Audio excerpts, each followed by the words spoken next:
السلام عليكم ورحمة الله وبركاته. كيف حالكم إخواني؟ اليوم إن شاء الله راح أصور فيديو كيف تجعل طيور الحب أليفات وإنهم يطيروا في البيت ويتحركوا في البيت من غير ما يخرجوا من المنزل ومن غير ما يطلعوا من الشباك.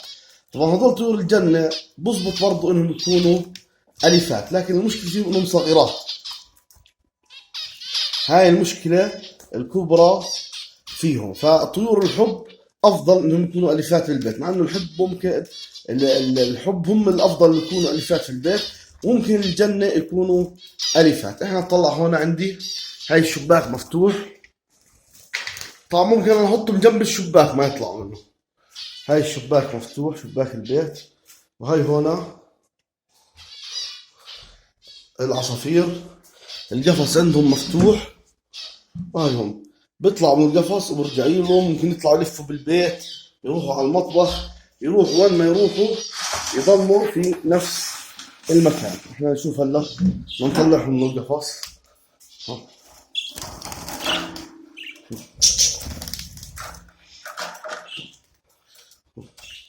هاي كلهم انتشروا في البيت كامل، هاي في البيت، وهاي الشباك قريب. ممكن يطلع بعضهم على الكنباي، ممكن منهم يروح اي مكان، لكن ما في واحد فيهم راح يطلع برا البيت او يطلع من الشباك. وهلا راح نفهمكم ايش الطريقة. يعني نمسك واحد منهم،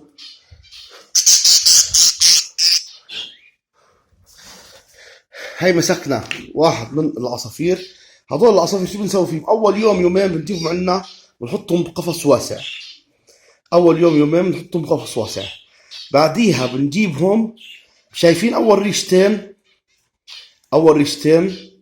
او 3 ريش، هذول بنلزقهم بلزيق او بتب، الجناح هذا والجناح الاخر برضه شوي يلا، والجناح الاخر بتلزق اول 3 ريش. هذول 3 ريش الاقلاع. العصفور اذا هذول الريش حسهم انهم مش طليقات عنده بخاف وبهاب، فبصير يحاول يرجع على القفص وبصير موطنه القفص. يعني انت لو تركته في البيت وراح واجا، وين ما راح وين ما اجا راح يرجع للقفص، وراح يعرف انه ضعيف ومش هيستغنى عن القفص.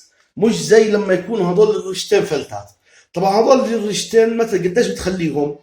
تخليهم اسبوع، 10 ايام، بعديها لو فكيتهم ما في مشكله، لانه خلص بتصير اليف وبكون راح واجا في البيت. فاهم شيء يكون القفص واسع على عددهم. اذا عندك 2 بكفي 3 معالف، اما اذا عندك 8 عندك 10 بدك تجيب لهم قفص كبير. وبعديها لما يصيروا اليفات بدك تخليهم في مكان، طبعا دير بالك من البسس، اذا في بسس بدك تحضر، اذا بلكونه او شيء زي هيك بدك تحضر.